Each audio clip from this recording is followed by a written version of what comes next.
Selamat sejahtera diucapkan kepada pensyarah bagi subjek GMGM 3013 Hubungan Manusia dalam Pentadbiran, Cik Fazilah Muhammad Othman, dan juga kepada rakan-rakan sekuliah yang dihormati sekalian. Kami daripada kumpulan AIK BJJ Kuching akan membentangkan tentang isu berkaitan hubungan manusia dalam pentadbiran, konflik dan tekanan. Perhubungan manusia memberi tumpuan kepada faktor psikologi fungsi organisasi untuk meningkatkan kecekapan. Ia menyepadukan antara pekerja dan juga organisasi.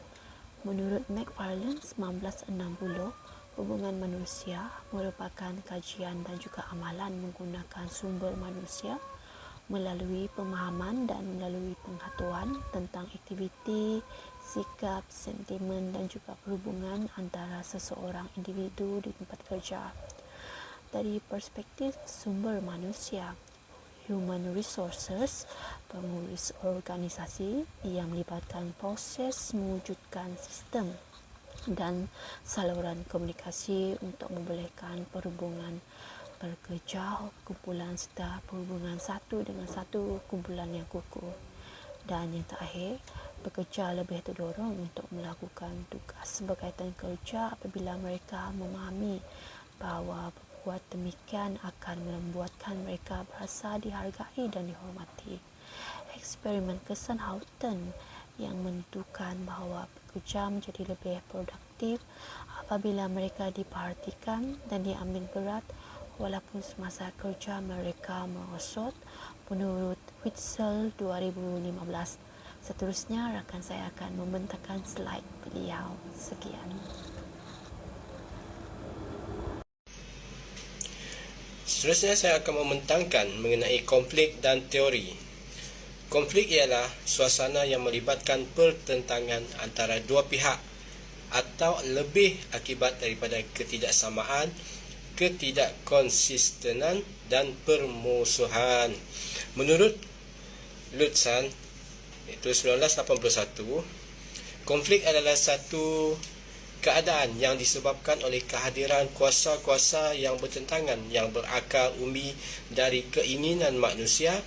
Konflik itu sendiri diterjemahkan dalam beberapa istilah iaitu perbezaan pendapat, persaingan, permusuhan dan sebagainya.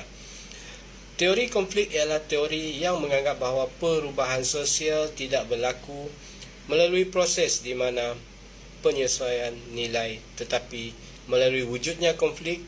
Teori konflik pula muncul sebagai reaksi terhadap kemunculan teori struktur fungsional, di mana pemikiran yang paling berpengaruh atau asas kepada teori konflik ini adalah pemikiran Karl Marx, dan pada tahun 1950-an hingga tahun 1960-an, iaitu teori konflik mulai meluas.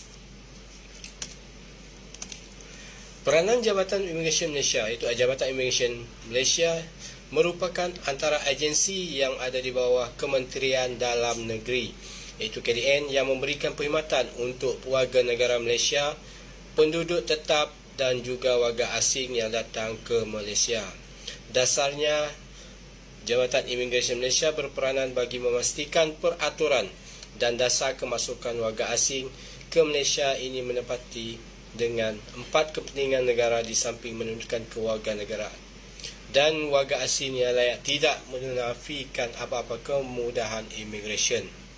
Terdapat 4 fungsi paling utama yang dilaksanakan oleh Jabatan Imigresen Malaysia ialah yang pertama, untuk mengeluarkan pasport dan dokumen perjalanan untuk warga negara dan penduduk tetap.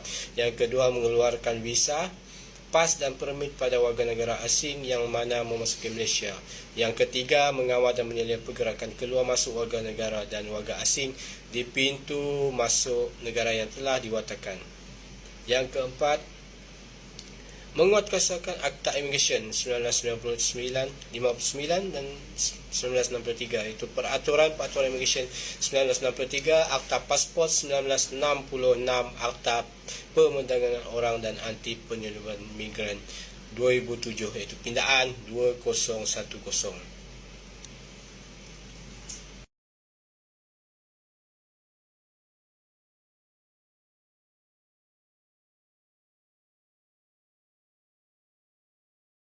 Assalamualaikum dan selamat sejahtera.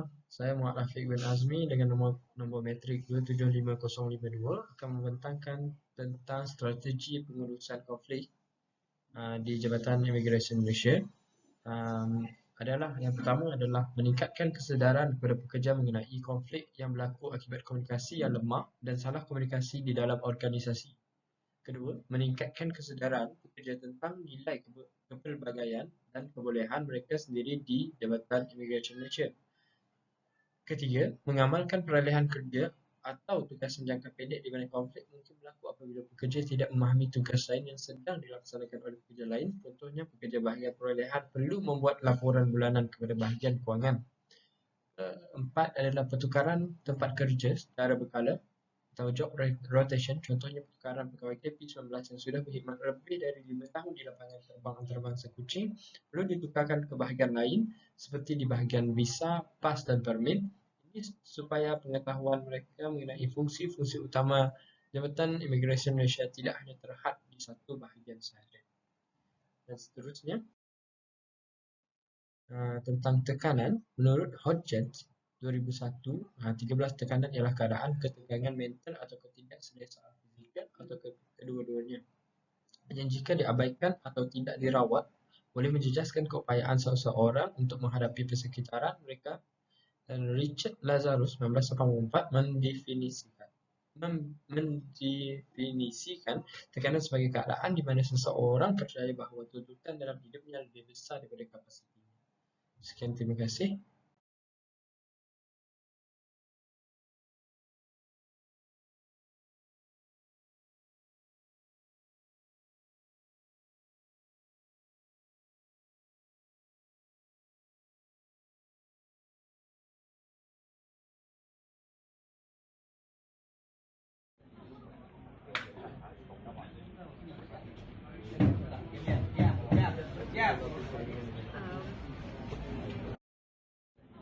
Katanya JIM memandang serius perbuatan pegawai terbabit.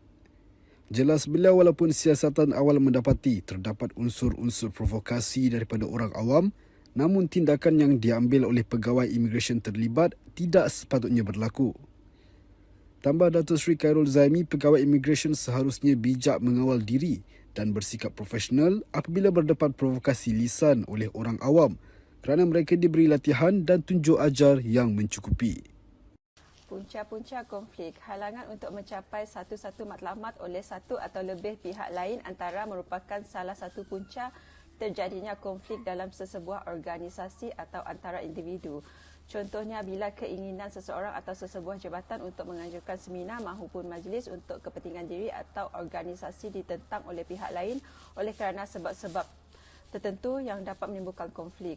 Sumber yang terhad seperti kewangan, tenaga kerja dan fizikal yang terhad untuk diagihkan dengan adil kepada semua pihak. Contohnya permohonan untuk kenderaan baru untuk tujuan kegunaan jabatan. Kenderaan lama mungkin rosak namun dihalang kerana peruntukan kewangan yang terhad. Ketidakjelasan tugas dan tanggungjawab di mana seorang bawahan atau kaki tangan bawahan samar atau tidak jelas dengan tugasannya dan mengharapkan orang lain untuk menyelesaikan tugasan tersebut walau tidak semestinya didorong oleh penyalahgunaan kuasa pihak atasan yang mengamalkan sikap pilih kasih, namun ia juga boleh menyebab kepada tercetusnya konflik di tempat kerja. Struktur dan dasar perkhidmatan yang diamalkan oleh sebuah organisasi, konflik mungkin berlaku dalam struktur gaji. Contohnya gaji yang berbeza terlalu jauh di antara struktur penjawatanan atau gaji sama dalam struktur penjawatan namun beban tugas yang berlainan. Assalamualaikum warahmatullahi wabarakatuh. Saya Adam bin Noy, nombor metrik 275229, di mana saya membincangkan langkah-langkah menangani tekanan. Antara langkah-langkah menangani tekanan adalah mengamalkan komunikasi yang berkesan di tempat kerja, yakni semasa bermusyarat, pendapat haruslah dilakukan dengan terang dan jelas serta penuh ketegasan yang melambangkan kepribadian dan dalam masa yang sama menghormati pendapatan orang lain walaupun bercanggah pemahaman. Selain itu, bersikap realistik terhadap pekerjaan. Sentiasa bersikap positif pada setiap masa, terutamanya sekali semasa menyelesaikan kerja ataupun tugas yang telah diamanahkan dan tugasan.